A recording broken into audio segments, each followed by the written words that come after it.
والله الواحد مش زعلان على الخسارة أبدا. احنا نزلنا في ماتش السنغال، كده كده مبدئيا أي حاجة غير المركز الأول غير الفوز بالبطولة ده فشل. مركز تالت بقى مركز رابع مش هتفرق، وما كنتش مستني حاجة من الماتش غير إن أنا أشوف شكل حلو للمنتخب بس. وده ما كانش ما اتحققش. في سنة برضه في سنة إن الأسلوب، إنك مرة واحدة في البطولة تغير الأسلوب، لا ده أنا شايف إنه كان تكتيكيا إيه بدأنا نزق. عندنا كور في حاجة اللي تدل اللي إحنا عندنا كورة. بالعكس أنا مش زعلان، الواحد فخور إنه مصري، فخور إن بلدي موقفة بلد بأكملها إلا من رحم ربي. عاوزين خسارة البلد دي، بالبلد كده بيغلوا على البلد دي الا من رحم ربي. طبعا في ناس كويسه وكانت بتشجع مصر، انما 38 الف مشجع منهم مش اقل من 30 الف كانوا بيشجعوا نيجيريا. ده انك تدفع فلوس تروح من بلد لبلد او من نفس البلد حتى وتشجع منتخب ولا ليك علاقه بيه ولا اخوه ولا دم ولا اي رابط بينكم ولا مسلمين ولا اي حاجه، وتشجعهم ضد منتخب عربي زيه زيك. كنا بنشجعك في 2019 في افريقيا عندنا في مصر، وكل المصريين بلا استثناء كانوا بيشجعوا المغرب في كاس العالم 2022. فانك تيجي وتشجع ضد منتخب مصر، منتخب افريقي مالكش علاقه بيه مش اخوه، حاجه غريبه.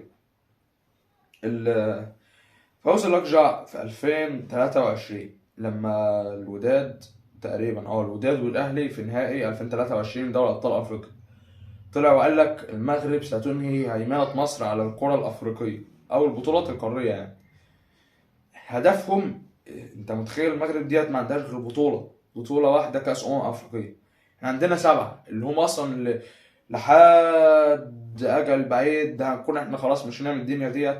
عمرهم ما يجيبوا سبع بطولات، سبع كأس عمرهم ما يجيبوه، ممكن يجيبوا اتنين بكرة قدام السنغال، لكن عمرهم ما يجيبوا سبعة اللي احنا جبناها دي. فكله عاوز يوقفك، محدش، بالذات المغاربة شفنا منهم كمية غل غير طبيعية. ومش مستحدثه، مش حسام حسن والخناقه والكلام ده والصحفيين يستفزوه، لا. فاكر انت ماتش الاهلي والجيش الملكي قبل ما توقف الدوري في كاس الامم؟ الجماهير كانت بترمي، شفت الاهلي حد اللي رمى عمر بقى تريزيجيه في دماغه. يعني انت شايف كميه الهمج والغل على اي حاجه مصريه ديت وصل ايه. الجماهير يعني ليه الصحافه تروح واحد يسال حسام حسن وابراهيم حسن، واحد بيقول له انت فشلت فنيا، هل دي صحافه؟ ويلوم حسام حسن على انتقاد التنظيم. على فكره مش حسام حسن بس اللي انتقد التنظيم، السنغال مدرب السنغال النهارده انتقد التنظيم، والاتحاد السنغالي انتقد التنظيم. شفنا كلنا فيديو شاكويزة تقريبا في نيجيريا كان بيتريق على تنظيم المغرب، كان بيتريق على المغرب ذات نفسه. كله اصلا متضارب من التحكيم، كله متفق ان التحكيم ضد المغرب. ماتش المغرب وتنزانيا التحكيم اللي مكسب المغرب، اخر دقيقه كانت في ضربه جزاء لتنزانيا، الحكام ما حسبهاش واضحه قدام الكل. وبالمناسبه دي بدايه المشكله لما الاعلام المصري طلع على ضربه جزاء ومش عارف ايه، المغاربه قلبوا بقى بقوا يشجعوا ضدنا. طيب انت يا ما يعني تشجع معانا يا ما تشجعش خالص، انما تشجع ضدنا ليه؟ وبعدين تصفر على النشيد الوطني بتاعنا، النشيد الوطني المصري تصفر عليه يعني. احنا لو كان ما بيننا حروب ومشاكل وحاجات ما كنتوش عملتوا كده. يعني ما شفتش حاجه كده الصراحه. كميه غل الا من رحم ربي، طبعا في ناس كويسه وفي ناس وحشه، لكن معظم الناس اللي انا شفتها ناس وحشه. معظم الصحافه صحافه وحشه.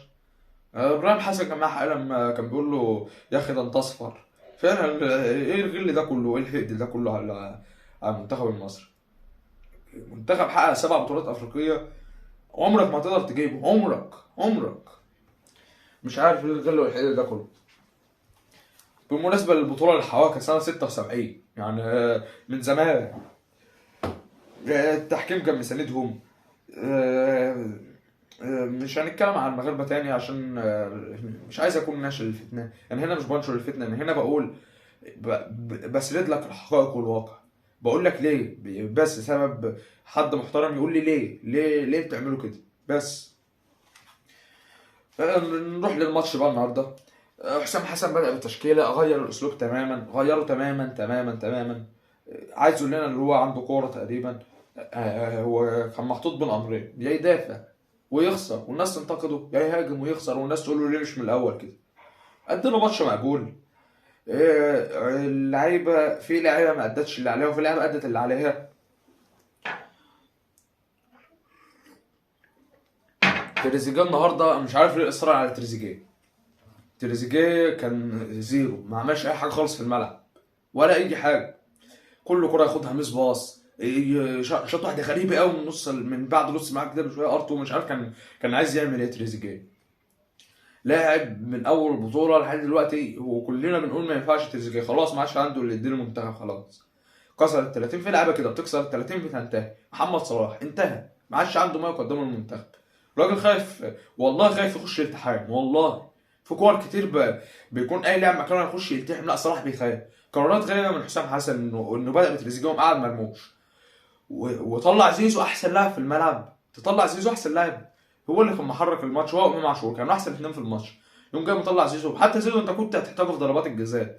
طبعا قدر الله ما شاء فعل، ضربات الجزاء ديت يعني التوفيق من عدم، هو ديت بتاعت ربنا. انت ضربات الجزاء مالكش دخل فيها.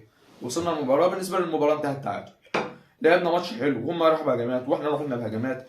كرة كانت لمحمود صابر، كان هيحطها جون وش. مصطفى محمد الغريب اللي نسي الكورة. حسام حسن نساه الكورة، وفي فرنسا مصر انه يلعب في نانت الفرنسي، هو ما بيلعبش كورة هناك.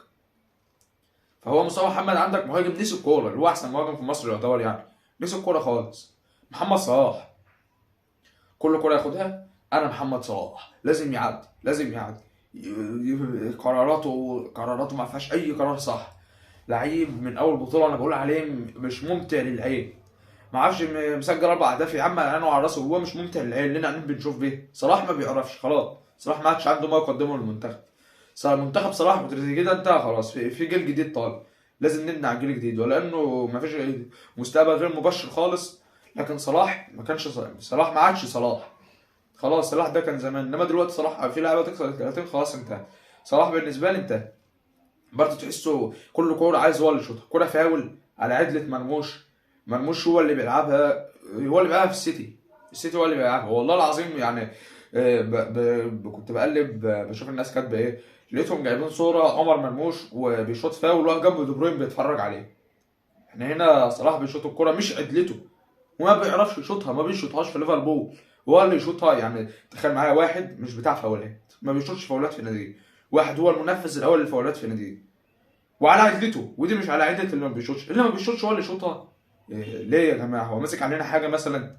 صلاح ماسك علينا حاجه عشان يشوطها؟ صلاح ماسك علينا حاجه عشان يكمل الماتش ده كله ان زيزو كان احسن منه بمراحل وتطلع زيزو وتسيب صلاح؟ حاجه غريبه يعني الصراحه. يعني انا مش فاهم ليه الاصرار ده كله على صلاح، مش فاهم ليه. مصطفى شوبير طبعا عمل ماتش كويس، بغض النظر عن ضربات الجزاء زي ما قلت لك، ضربات حظ. لكن مصطفى شوبير في كل كوره تجيله وراني معنى اللي انا كنت بقول لك عليه بقى، ان هو ما بيعرفش امتى يطلع وامتى يتنيه، امتى يطلع بالبوكس وامتى يتنيه في مكانه، امتى يطلع يقفل الزاويه على المهاجم وامتى ما يطلعش. شوبير النهارده الشناوي المفروض يتفرج عليه ويشوف اتخذ القرارات دي ازاي. واحده حلوه قوي اللي هو الجون اللي اتلغى ديت، شيكوزي لعبها براسه، شوبير شالها بطريقه حلوه قوي.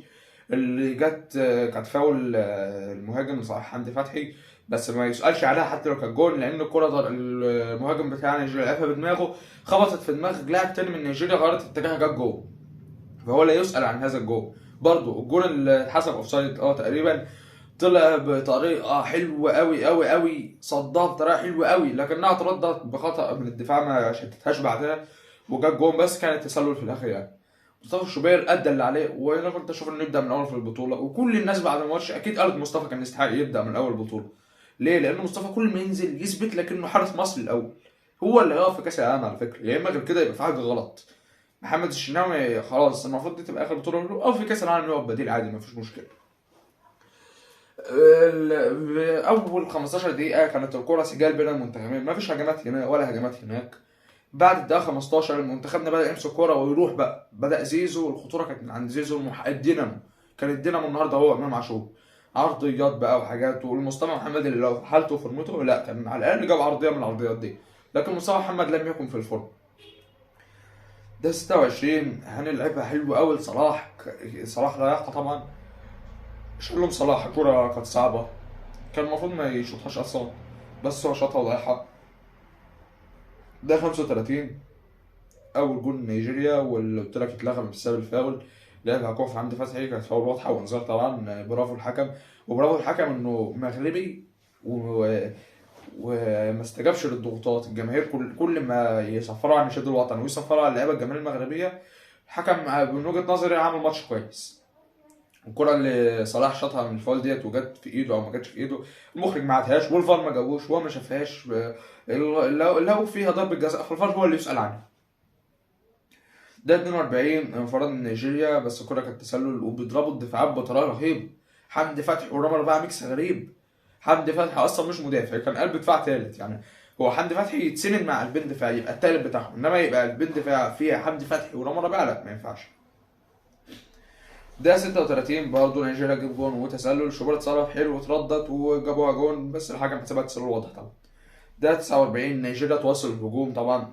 عندك من اول ده 35 وهم لسه بيواصلوا الهجوم. ده 49 تسديد شوبير صدها، كانت سهله لشوبير تقريبا.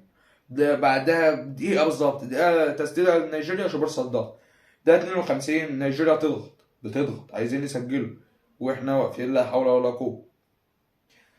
شوبير يواصل التألق. ده 58 الكرة اللي بقولك عليها غريبة من تريزيجيه اللي معرفش هو ماسك عليه نازل هو كمان.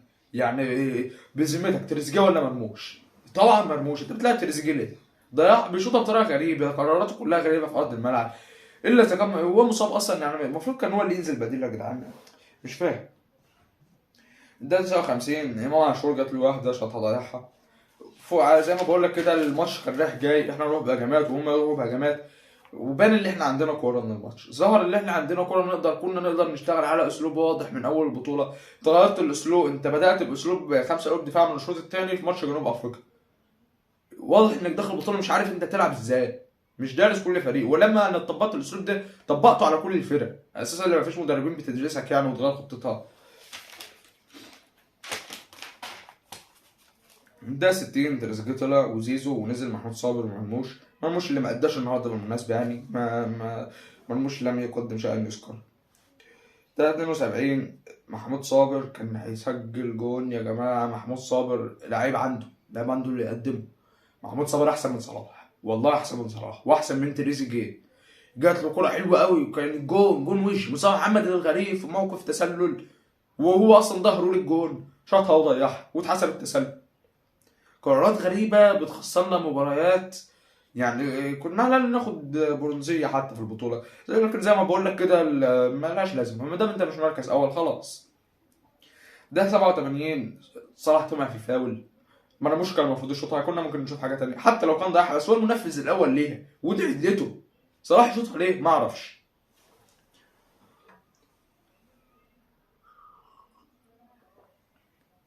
نيجي نقيم اللعيبة. مصطفى شوبير طلع النهارده بكلين شيت، تصديات حاسمه، امتى عارف امتى يطلع وامتى يتنه. فرق كبير ما بينه وما بين الشناوي بكل صراحه يعني. الشناوي حارس اسطوري وحارس كبير وادى وخلاص، كل شيء وله اوانه، انتهى وقته الشناوي. ادى خلاص الشناوي ادى خلاص، بس كفايه على الشناوي كده. خالد صبحي، رامي ربيعه، حمدي فتحي، محمد هاني، كل واحد فيهم تحسه في نفسه كده مقاتل على الكوره، باذل اقصى مجهوده اقصى ما عنده. الأربعة خط الدفاع 7/10. بذلوا اللي عليهم زيادة. ولأنه خالد صبحي يعني أنت ما تفهمش هو حلو يتخذ قرار. هو خالد صبحي عنده اللي يقدمه. عرضياته كانت حلوة، كانت عايزة مهاجم يستغلها. ممتاز دفاعيا وهجوميا. خالد صبحي أدى ماتش حلو مش وحش. مهند لاشين اللي عمل ماتش حلو غير ماتش أنجولا اللي كان نزل لعب وحش خالص. لا النهارده مهند لاشين ادوله 7/10. امام عاشور زيزو كان نجم المنتخب مصر من وجهة نظري، واحمد سعيد زيزو 9/10. برافو زيزو. وقرار غريب ان حسام حسن يطلع زيزو. امام عاشور 8/10. لسه مش امام عاشور، لسه مش 100% بتاع امام عاشور. تريزيجيه خط هجومنا النهارده الثلاثه صفار تريزيجيه، مصطفى محمد، صلاح. عايز اقول لصلاح وتريزيجيه يعني خلاص يا تحسنوا وتشتغلوا على نفسكم يا صلاح. انت تخش انت خلاص في اخر ايامك، خش في الالتحامات يا اخي. التحم ورينا الرجوله كده، ورينا الحميه على المنتخب. شكرا مع صلاح تاني. صفر صلاح، ما قدمش ماتش حلو. مش ماسك على النازله. مش حرام ان احنا نطلع صلاح من الملعب. ضيع ضربه جزاء مش هتكلم عليها عشان دي حظ زي ما قلت لك في الاول، مش هتكلم عليها في ضربات الجزاء. لكن صلاح لم يقدم شيء للمنتخب في هذه البطوله يا جماعه. 4 اهداف احنا بنشوف لنا قاعدين بنشوف بقى، صلاح ما عملش حاجه. مصطفى محمد صفر، نزل محمود صابر 7/10، لعيب عنده كرة يلعبها محمود صابر.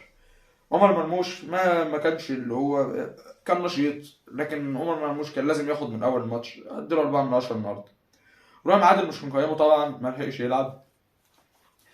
لكن في اخر الحلقه انا عاوز اقول لك ان احنا لازم نبني لكاس العالم بقى، لازم نسيب ده كله ورا ظهرنا، نسيبنا من كاس الامم الافريقيه، نبني لكاس العالم ونبني الجيل جديد قوي قادر على المنافسه. بس مش هقول غير الكلمتين دول. كده تكون خلصت حلقتنا النهارده. السلام عليكم.